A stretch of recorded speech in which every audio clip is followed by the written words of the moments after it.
Assalamualaikum warahmatullahi wabarakatuh. Di sini kami akan mempresentasikan hasil poster kami dengan tema yaitu kewajiban perpajakan warga negara yang beranggotakan Handar Utama Fatwa M. Mirza NPM 0047, saya sendiri Pradita Nindya Putri NPM 0055, dan rekan saya Safitri Aulia Rahma NPM 0061. Yang pertama itu latar belakang. Latar belakang pembayaran pajak merupakan perwujudan dari kewajiban kenegaraan dan peran masyarakat untuk menjalankan kewajibannya sebagai warga negara. Pajak bertujuan untuk meningkatkan kesejahteraan seluruh rakyat melalui perbaikan dan penambahan pelayanan publik.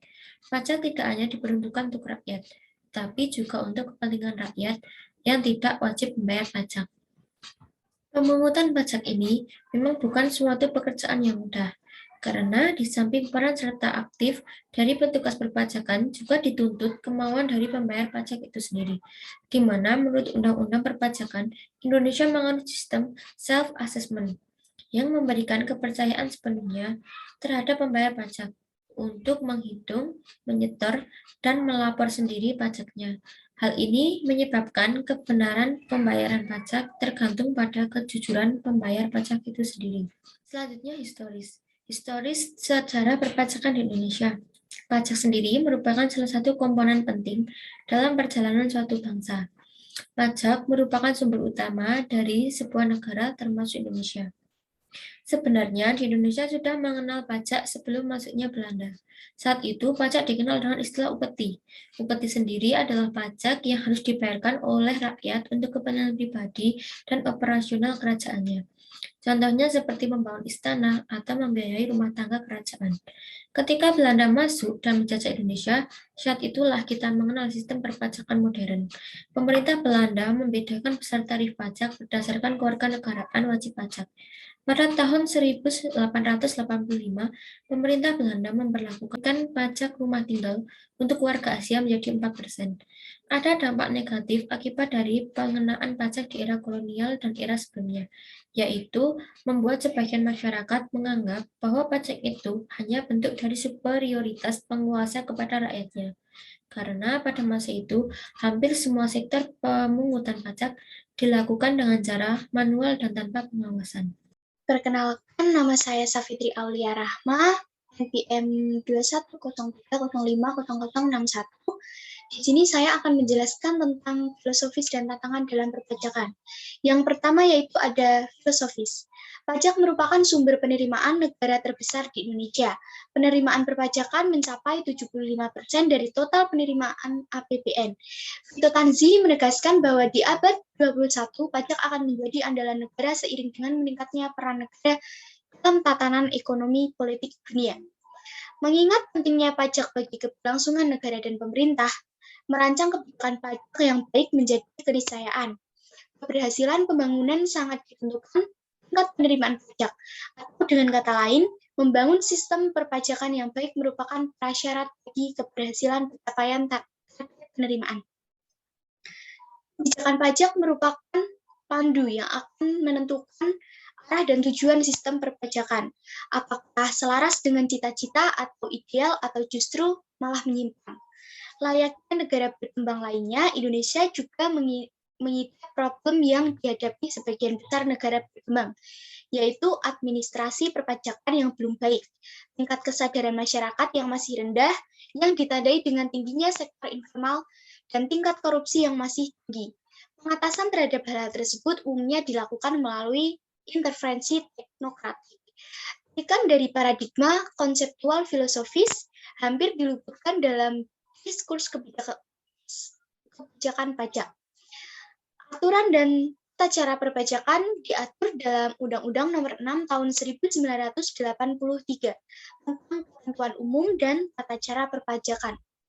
Undang-undang tersebut adalah undang-undang yang disusun dalam rangka reformasi perpajakan yang dimulai pada tahun 1983. Selanjutnya yaitu penjelasan tentang tantangan perpajakan. Transformasi bisnis menuju digitalis ini memerlukan sistem perpajakan yang bisa mengimbangi transformasi ini. Salah satu tantangan besar perpajakan di era digital ini adalah transaksi lintas negara secara digital yang belum terdapat kesepakatan perpajakan antar negara. Tantangan lainnya adalah kecenderungan perusahaan untuk melakukan bisnis lintas negara dengan produk digital. Produk ini memungkinkan perusahaan-perusahaan untuk membangun kantor di negara saja tanpa harus membuka di negara lain. Lebih ketika dalam sistem akuntansi, pengenaan pajak bagi perusahaan masih terbatas kepada kehadiran kantor fisik di perusahaan tersebut. Padahal dalam prakteknya banyak perusahaan yang beraktivitas di negara lain secara virtual tanpa kantor fisik. Aspek lain yang menjadi tantangan di bidang perpajakan adalah aktivis transfer pricing, merupakan multinasional yang mengalihkan profil ke berbagai biaya untuk mengurangi pendapatan yang dikenakan pajak. Perkenalkan, nama saya Handar Utama Fatwa Mirza, NPM 0047. Di sini saya akan melanjutkan untuk memaparkan materi yang telah kelompok kami diskusikan. Di sini saya akan memaparkan materi mengenai solusi yang dapat digunakan untuk menyelesaikan tantangan yang tadi telah dijelaskan oleh rekan saya, Mbak Syafitri.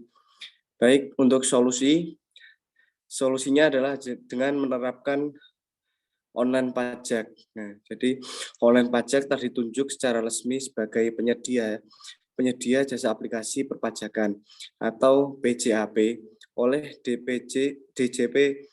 Penunjukan ini dikukuhkan melalui Keputusan Direktur Jenderal Pajak nomor 582/PJ/tahun 2019.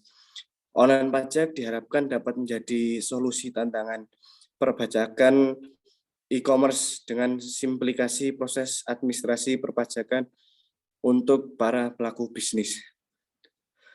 Dengan menggunakan online pajak, pelaku bisnis hanya perlu memasukkan data satu kali saja untuk kemudian memproses administrasi pajak secara otomatis. Bagi online pajak, wajib pajak adalah prioritas utama. Nah, jadi misi kami ini adalah untuk meningkatkan pendapatan negara dengan menghilangkan beban administrasi bagi wajib pajak melalui teknologi perpajakan terpadu. Untuk mempermudah warga negara dalam hal ini, wajib pajak perlu memenuhi kewajiban DJP agar meningkatkan layanan masyarakat secara online melalui laman pajak.go.id. Wajib pajak melakukan pendaftaran wajib pajak secara online. Kemudian menghubungi customer service jika ada keluhan atau kesulitan. Selain itu mengetahui kegiatan instansi belajar pajak hingga kabar terkini tentang kebijakan pajak. Di pajak.go.id, wajib pajak juga dapat membaca informasi terkini mengenai pembayaran pajak. Salah satunya dengan melaporkan surat pemberitahuan atau SPT pajak. Selain pajak.go.id, ada pula website pajak lainnya yang terintegrasi tetapi memiliki fungsi yang berbeda. Nah, mungkin itu saja yang dapat kelompok kami sampaikan. Apabila masih banyak kekurangan, kesalahan dalam kami memaparkan materi, kami memohon maaf yang setulus-tulusnya. Baik, kami akhiri. Billahi taufiq wal hidayah. Wassalamualaikum warahmatullahi wabarakatuh.